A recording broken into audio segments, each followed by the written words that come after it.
ನಮಸ್ಕಾರ. ನಾನು ನಿಮ್ಮ ಆತ್ಮೀಯ ಸುನೀಲ್ ಗೋಲ. ಈ ನಿನ್ನೆ ದಿನ ನಾವು ಏನಪ್ಪ ಅಂತಂದರೆ ಹಲವಾರು ಇಲಾಖೆಗಳಿಗೆ ಭೇಟಿಯಾಗಿ ಸನ್ಮಾನ್ಯ ಶ್ರೀಯುತ ಉಪಮುಖ್ಯಮಂತ್ರಿಗಳಾಗಿರ್ತಕ್ಕಂತಹ ಡಿ ಕೆ ಶಿವಕುಮಾರ್ ಸರ್ ಆಫೀಸ್ಗೆ ಹಾಗೂ ಗೃಹ ಸಚಿವರಾಗಿರ್ತಕ್ಕಂಥ ಜಿ ಪರಮೇಶ್ವರ್ ಸರ್ ಆಫೀಸ್ಗೆ ಹಲವಾರು ಇಲಾಖೆಗಳಿಗೆ ನಾವು ಭೇಟಿಯಾಗಿ ಇದೇನು ಸರ್ಕಾರ 56,432 ಹುದ್ದೆಗಳೇನು ನೇಮಕಾತಿ ಮಾಡೋಕ್ಕೆ ಮುಂದಾಗಿದೆ, ಅದರಲ್ಲಪ್ಪ ಅಂತಂದರೆ ಶೀಘ್ರದಲ್ಲೇ ಅಂದರೆ ಯಾವ ಕ್ಷಣದಲ್ಲಿ ಕೂಡ ನೇಮಕಾತಿ ಆಗ್ಬೋದು. ಅದು ಆಗುವ ನೇಮಕಾತಿ ಅಪ್ಪ ಅಂತಂದರೆ ಮೊದಲೇದು ಪೊಲೀಸ್ ನೇಮಕಾತಿ, ಸಿವಿಲು, CR, DR, KSRP ನೇಮಕಾತಿ ಶೀಘ್ರದಲ್ಲೇ ಆಗುತ್ತೆ.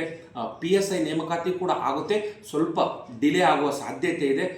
ಈಗೇನು 8,000 ಪೊಲೀಸ್ ನೇಮಕಾತಿ ಆಗುತ್ತೆ, ನಾಳೆ ಸಂಜಿಕೆ ಆಗ್ಬೋದು, 10 ದಿನಗಳ ಒಳಗಡೆ ನೇಮಕಾತಿ ಆಗುತ್ತೆ.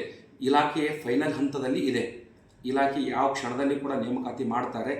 ಹಾಗೆ ಇನ್ನಿತರ SDA, FDA ಹುದ್ದೆಗಳು ಕೂಡ 1,000 SDA, 1,000 ಏನು FDA ಸದ್ಯದಲ್ಲೇ ಅಂದರೆ ಆಗಸ್ಟ್ ನಂತರವಾಗಿ ಕಾಲ್ಫಾರ್ಮ್ ಆಗುವ ಸಾಧ್ಯತೆ ಇದೆ.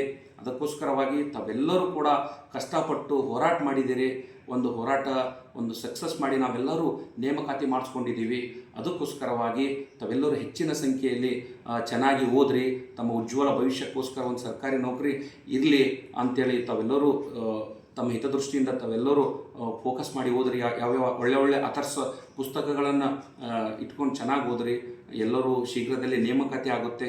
ಅದಕ್ಕೋಸ್ಕರ ಯಾವುದೇ ಗಾಳಿಮತಿಗೆ ಕಿವಿ ಕೊಡದೆ ನಿಮ್ಮ ಸ್ಟಡಿ ನಿರಂತರವಾಗಿರಲಿ ಅಂತೇಳಿ ನಾನು ಆಶಿಸುತ್ತಾ, ಮತ್ತು ಈ ವಿಡಿಯೋನ ಹೆಚ್ಚಿನ ಸಂಖ್ಯೆಯಲ್ಲಿ ಎಲ್ಲರಿಗೂ ತಲುಪಿಸ್ರಿ. ಯಾಕಂದರೆ ಎಲ್ಲ ಇಲಾಖೆಗಳಿಗೆ ಹೋಗಿ ಮಾಹಿತಿ ತೊಗೊಂಡು ಬಂದಿರತಕ್ಕಂತಹ ಮಾಹಿತಿ.